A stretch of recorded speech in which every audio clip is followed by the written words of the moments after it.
Hello everyone, Raycon Number here. In this video, I'll be reviewing chapters 6 and 7 of the Omori Manga, talking about each individually. Starting with chapter 6, this chapter we've got a lot of things that can center around the idea of being left behind, mostly based around the story, but also in a meta sense. But overall, the manga continues to succeed at bringing strong emotional scenes and showing that it has value to bring to this series. Usual spoiler warnings for all of Omori. We start out with Kel and Sunny looking for the photo album, finally finding it in Aubrey's trash can. Then we move into my favorite part of this chapter, Aubrey going home. This chapter excels the same way as the last, by giving us a fantastic original scene that further shows why this manga justifies its existence. I really hope this will continue as a trend. The expansion on Aubrey's home life before the scene of the gang entering her house is heart-wrenching. In the game, most of the details of Aubrey's life are implications and assumptions. You can guess that Aubrey's mom at least neglects her the same way that she neglects the house. But here we see that it goes beyond neglect. It is contempt. We could tell that Aubrey's mom is disassociated from the world in the game, with her only staring into the TV while her daughter and the house fall apart around her. We get to see more of how badly their house is in disrepair. Not even people entering the house shakes her. The house represents how Aubrey's mother feels. Her world started falling apart when Aubrey's father left. And here we see that she was so broken by Aubrey's father leaving that she assumes Aubrey's going to leave her too. If Aubrey continues coming home, she is reminded of her husband, and the possibility of Aubrey leaving still hangs over her. If Aubrey left, she would truly be alone, and would be validated in her lack of faith in her family. She will be a miserable person no matter what Aubrey does, and this misery is pushed onto Aubrey, who would also be in a terrible situation no matter what she does. If she runs away, she has no home. If she goes home, she's miserable. Aubrey was metaphorically and literally left behind by her parents. So this might be overanalyzing a little bit, but I think it's important to take note that Aubrey says ma rather than mom or mother or something along those lines. This could be as simple as Aubrey's preferred word for her mother being ma, but ma is also half of Mari. This could be a double meaning, showing how Mari is the person she thinks of when she's in pain. Mari was always caring and like a big sister to her. So in this moment of devastation, maybe her gut instinct was to seek out Mari. But, as we know, Mari isn't here anymore. Her loss is what pushed her down this path. We've been seeing that play out over the story, and now it's pretty clear even for a manga-only viewer. Yes, I do still think the game's way of showing things is better, but I still think the manga works, and that this scene is really great. You could argue that more confirmation on Aubrey's home life is a downside, as it leads less to the imagination. I still do subscribe to that idea in principle, and I brought this up a bit in the previous chapters, but it's not all-encompassing. Here, I have no issue with these confirmations because it still leaves a lot on the table, and carries the silence from the original game scene of the mother. Aubrey says nothing other than ma in this scene. You're still left to decide for yourself exactly what Aubrey is thinking. She's clearly devastated and miserable, but the finer details are still up to the eye of the beholder. We then go to Sunny and Kel returning the scrapbook to Basil, with the scene playing out just like the game. They get invited inside, they put together the photo album, and Basil flees to the bathroom after finding out that Sunny is moving. I really like the flashback scene of them in the rain. This scene reinforces how much Mari meant to Aubrey. Mari not being there in that scene because of piano practice is also foreshadowing, as Mari's dedication to the piano is part of what led to her death, which took her away from them, like how the piano took her away from being with them. The conflict between Sunny and Mari that led to her death is in part because of her perfectionism, that it drove a wedge between them. One interpretation of why they got into the fight was because Sunny wanted to go out of the recital. He wanted to back out. Mari was so dedicated to the piano that she spent less time with Sunny and the others. And what time she did spend with Sunny was often focused on practicing for the recital, which we know made Sunny unhappy. This scene also enhances the feeling of loss. I like to believe that she would have wanted to have spent time with them instead of practicing, if she knew that she was not going to be alive for much longer. In a way, this particular scene, you could say Mari left them behind, metaphorically to move towards music. This is not at all me trying to portray Mari as a bad person, to be clear, but like everyone else in this series, she has flaws, and played a part in the situation that she and the others are a victim of. Now we get into the first horrific scene between Sunny and Basil. One of Basil's coping mechanisms ever since what happened with Mari was to deny reality. Basil and Sunny both sort of got stuck in headspace of how things were before Mari's death. As usual, the horror visuals look really awesome. Basil thinks that the imaginary monsters he sees are what made Omori push Sunny, rather than his own actions. While he never had the serious intention to hurt Mari, he is the one who pushed her. So Basil is afraid of losing Sunny again, since he finally came back after being stuck in his house. After Sunny went full hikikomori, he effectively left Basil for years. Just like Aubrey, Sunny was not able to help him or Basil process things better. Sunny left Basil behind, and that left Basil to fester in his trauma pretty much alone, which led to his unhealthy actions such as marking up the book and everything he does in his major scenes with Sunny. But there will be ample opportunities to talk about Basil further in, so I'll cut this part here. Sunny is so overwhelmed in this scene that he breaks down and retreats back into headspace. Again, we have a mid-scene transition from real life to headspace. We end off the chapter with Omori and the gang getting ready to storm Sweetheart's castle. Here we have another sacrifice made for the manga's faster pacing, with Firefly Forest seemingly being completely skipped over. And that makes me sad. At the very least, it would have been cool to have seen King Crawler, because he's a really cool and freaky boss. And here is our final thing that falls under this general theme of this chapter, of things being left behind, which I really think that was a shame. And I'm curious for anyone following along as it proceeds, how many chapters do you think the manga will have by the end? It's been fun trying to predict it, but very difficult due to how the game's story has been spread out and paced. Between some things moving fast, additional scenes, and scenes being skipped, it's pretty hard to tell. At least at the time when I wrote this, I felt pretty decently confident about 12, which would put us halfway through at this point. And with that brings us to the end of Chapter 6. Now on to Chapter 7, we pick back up with Omori still agonizing over what happened with Basil in real life. The friends notice and worry about him, which is sweet. At the front of the castle, they run into two sprout moles who yell at the gang to help. This is referencing the game sequence where you help the sprout moles with preparing for the wedding. Look at these absolute cuties. They're so cute. I just want to pick them up and hold them. One thing to note is that the gang acts as if they have seen sprout moles here for the first time. This gives us reason to believe that the content from the game that the manga has not shown is likely not canon to this, rather than them being events that just happened outside our view. So basically what I'm trying to say is, if it seems like if the manga has skipped it, it probably didn't actually happen within the manga specifically. This short bit with the sprout moles is all the representation we get for the segments where you act like sprout moles and help with the wedding. It's a cute little scene on its own, but it's really a shame that the pacing has led to this being all we get from the sprout moles throughout the entire thing. I'll get more into this issue affecting the chapter as we continue. A big deviation here is that something in the walls, that encounter, is moved to inside Sweetheart's castle. Aubrey steps on one of the heart-shaped switches that you have to interact with while traversing Sweetheart's castle, which triggers a pitfall filled with spiders. I'll get my one compliment in and say that something in the walls looks super gross and off-putting, as it should.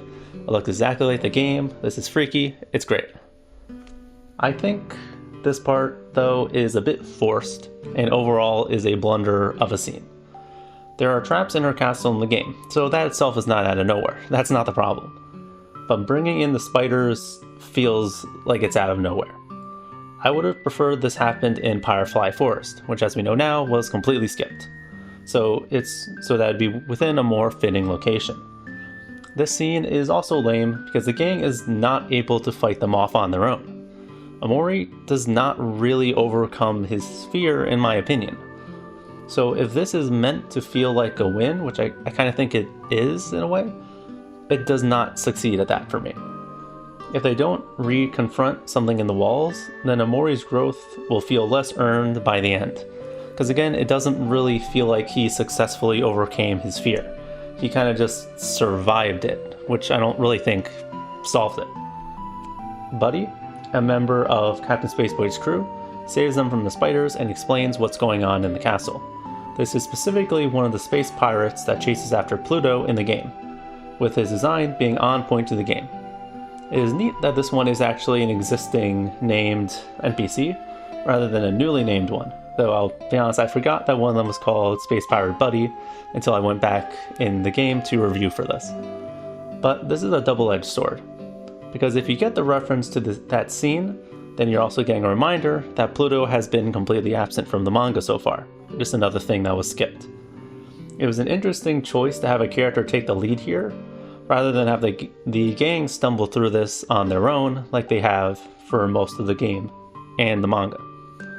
I don't think Buddy's inclusion is necessarily a bad one, adds foundation, as again, I don't mind differences fundamentally, and I can totally buy this premise of Captain Spaceboy having one of his crewmates keep an eye on Sweetheart post-breakup.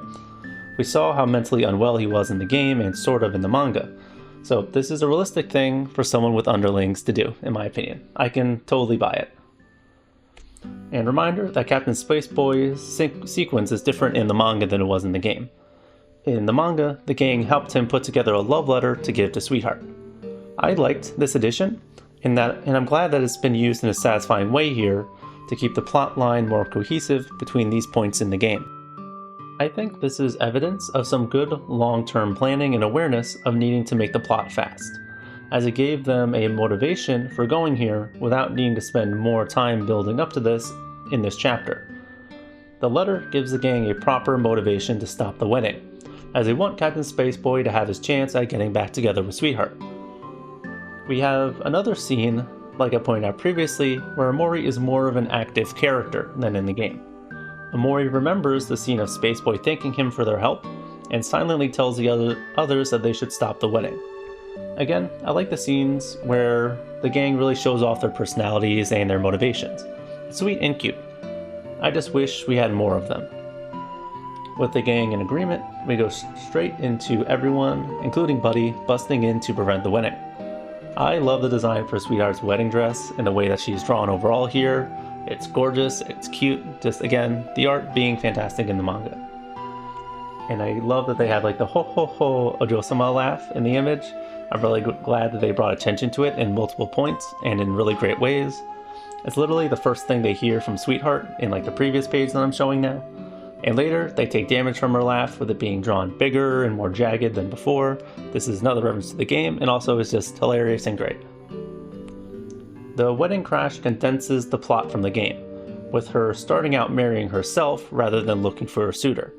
So again, this is another skip, where we go over the very funny Quest for the Hearts show, and the gang getting thrown in jail and subsequently escaping and helping with the wedding preparations. There's a lot of fun moments there that I would have loved to have seen drawn in detail, even if it was like a collage drawn across a single page. I think that's the easiest way they could have gone through that segment of it. We really could have gone at least one snapshot of each. I think that would have been nice. Like baking the cake, helping the singers, and the fight with the Sir Maximus family. So it feels like, again, just feels like a shame. It's not something that ruins the story, it completely ruins the enjoyment, but it still would have been nice. But back on track with the game, she does still swoon over Hiro until he rejects her, which prompts the fight. One moment I like here is that we see Omori be emotionally shaken when Aubrey mentions that he's already with someone. It could sound weird to remind someone that they're in a relationship, but with future context of the game, we are aware that Hiro has trouble saying no, and that Omori, within Headspace, is blocking out his memories of his sister. So Aubrey reminding him makes sense for their characters, given what they know about each other, and it makes sense for Omori to have this reaction. And yeah, anything that brings up Mari is going to stir Omori. And everyone's reaction to the proposal are also really cute, as again you can see in the image. I want to bring attention to the small panel that shows Mari's hair while Omori is emotionally shaken. Based on the perspective and the way it's drawn, I think this is definitely meant to make her hair look like it's on the ground. I feel very confident saying that this is the image of Mari lying dead at the bottom of the stairs. For a new viewer of Omori, this is a tiny hint towards the context of her death. For us old fans, this is a chilling reminder of what's to come. I'm still not a huge fan of how they've kind of changed things with Mari in the manga, but this is a great, strong moment. And again, following the game, Hiro rejects her, leading to some pages of Sweetheart having a breakdown. I really like these pages. I think it did a solid enough job at portraying Sweetheart's misery beneath her self-worship in a very short period of time. And finally, we get into another proper action sequence with the Sweetheart fight. I hope y'all listen to her battle music as you're listening to this, as I did while I was writing this. It's an absolute banger, and in my opinion, it's the best battle theme, and definitely one of my favorite battle theme soundtracks from video games. So, about the fight itself, this fight is cool. It's quite cool, but is a bit of a mixed bag. Visually, it is pretty awesome. It's easy to keep track of how it plays out. Everyone and all the actions and the destruction, everything looks great. Especially Sweetheart, their attacks and the damage they do to the whole environment looks really awesome. And maybe this is a reach, but I would like to note that the shape of her chains as it loops back around to her in this image looks a bit like a heart. I think that could be an intentional cool detail. In terms of how the fight goes, Buddy distracts her so that Aubrey can land a hit. Then Kel and Hiro keep her weapon down so Omori can land a major hit. I don't care for Omori for some reason being in the air to land his blow. I feel like this is like a stereotypical cool action thing to do that just doesn't fit here. Like, how did he jump so high in the air? I know this is Headspace, it's literally his thing. He can kind of make whatever happen, basically, but whatever, that's not the point. And if they already had her weapon locked down, which prompted him to go for the attack, it's not like he would have jumped to avoid it. It's just weird to me. And when he actually does the slash, he's already back on the ground. I'm probably overthinking it, but I'm one of those people who doesn't want like cool action thing just for coolness sake if it doesn't actually fit with where it's been put. Here, I would have rather see him go for one of his attacks that he has in the game. Like the attack lands, but it does not take her down. Sweetheart does an AoE that knocks out everyone but Omori, with him not succumbing like you can in the game for the first deadly hit you take. It feels like a shame that the friends weren't toast, though. I feel like that would have been nice to see. Omori goes to attack her again, going Ultra Instinct as well apparently. It does also feel like a stereotypical action thing to have, but at least it can be justified this time, as her attack missing, like most attacks can in the game, is just how the game works. Attacks can miss. And in her confusion, she accidentally breaks a pillar that nearly falls and kills her, but Captain Spaceboy swoops in to save her from dying.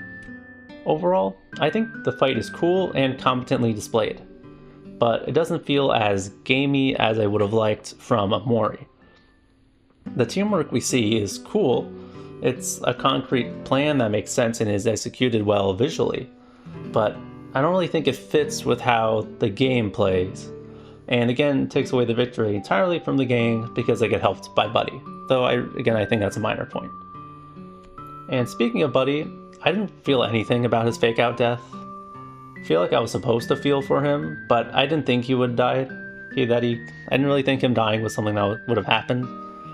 I actually think him dying would have been a cool tone shift that actually would have been pretty fitting for the game. But overall, I think the tone of the manga has not been as well balanced and favors more towards being lighter than heavier. Whereas the game, I think it is like expertly balanced. But back to the fight. Within the context of Omori, I would have preferred it to have more of a gamey feel than just referencing Omori's survival mechanic. Like with the boss fight, we literally had like actual numbers showing up and stuff like that. While here, this felt very different from that, and I like the way boss's fight was done because that felt pretty gamey, which makes sense because one, the manga is obviously based off a game, and in universe it also makes sense for it to be gamey because that's part of Omori's thinking in his imagination. but it is what it is. I still think it's cool, but I just think it could have been done in a more satisfying and immersive way for Omori. Like, one idea I had is that maybe the follow-ups from the game could have been involved to make the teamwork remind you more of the game, but I'm not going to continue harping on this point. Continuing on, Captain Spaceboy makes his proposal to Sweetheart, which she accepts. They censor the kiss just like they did in the game, which was always a very cute gag. So now he is Space Husband, and the gang is able to get the happy ending for these two that they wanted. This is a mission accomplished, even though I'm not crazy about it feeling a little less earned than in the game, but I still do really like this overall plot line. I like that Otherworld and Sweetheart's Castle were a bit more cohesive. And like many things in this manga, yeah, I think Sweetheart's Castle is a mixed bag of great new additions and questionable changes, but overall, still enjoying it very much. This chapter ends with Omori and his friends falling into a hole that he jumped down at the end of the sequence, the one that opens up on the stage where he had the fight with Sweetheart. The context is slightly different, with Omori falling down the hole rather than you choosing to jump down the hole. I don't necessarily think this is damaging, as we have plenty of scenes making Omori have more agency. I just wanted to point out another difference, because why not? I'm curious to the point in which that we're going to pick back up with Sunny in the next chapter. Is he going to be facing Basil again, or will it cut to the point after he leaves Basil behind in the bathroom? One broader point to make before we end things off, I want to bring up the satisfaction we get from watching the characters progress throughout the story. This chapter, to me, is substantially weaker on this front as a result of the sped up story. The game is very deliberate at making you spend more time with certain things. Like when you look at the photo album at the beginning of the game, then you look through it again when some of the photos fall out. Most players wouldn't have forgotten about her album by then, but it still reinforces that these memories are very important to both him and Basil. The drawn-out fights with the somethings help to illustrate how serious of fears they are, that they can't be overcome very easily. But in this chapter, Omori's fear of spiders is not really dealt with in a satisfying manner. I don't think Sweetheart was done poorly, necessarily, but instead of learning about Sweetheart here and there, across the game, and then along the castle, we get a few pages before the main confrontation during the wedding, and that's pretty much it. Like, for example, there was the Sprout superfan that you meet in the junkyard that was totally cut. I think her core personality was portrayed enough to be fully understood, but again, less effectively because we don't have that well done build-up. With the introduction of Buddy playing a big role in their success this chapter, it took away some of the agency from the main characters. We still have them make the choice to stop the wedding, but I think it does feel a little worse since they didn't really get there on their own, in the same way that in the game, the gang felt like they were in their own world in a way, which was both effective for the story and made sense because they were like playing through Omori's fantasy. Here, I think they feel a bit more grounded in the world, which it has some perks, but also some negatives to the cohesion. Perhaps I'm just overthinking and nitpicking because this is a series I really like, so I'm more invested, and hence I'm getting even more into the details. But I am still very much enjoying the manga for what it is, with its ups and its downs. I'll take the good with the bad and be thankful for the existence of the good, as long as the good stuff continues to be very good, which so far I still think is the case. I may not like all these changes, but I really don't get people saying this somehow ruins the original game. I honestly think 90% of the time I just don't agree with that philosophy. If you don't like the Omori manga, just ignore it. Like, if you don't like any of its additions and changes, then stop reading it and just ignore it. The game is still there. It doesn't change the game really in any way. If you don't like some of the facts for it, just go with your own headcanon. I think that's totally fine for everyone to just take what information is available and enjoy it in their own way. And so with that, that brings us to the end of both Chapter 6 and 7. Thank you very much for watching. Please like and subscribe if you've enjoyed. And check out my website, Blog Under a Log, in the description, which has write-ups of pretty much all of my videos and some articles that have not made it to YouTube, such as my manga chapter reviews of Bocchi the Rock, and some articles written by other people. I also have a Patreon if you'd like to financially support me, or as a free member, you can get updates on when I upload on my blog and here on my YouTube channel.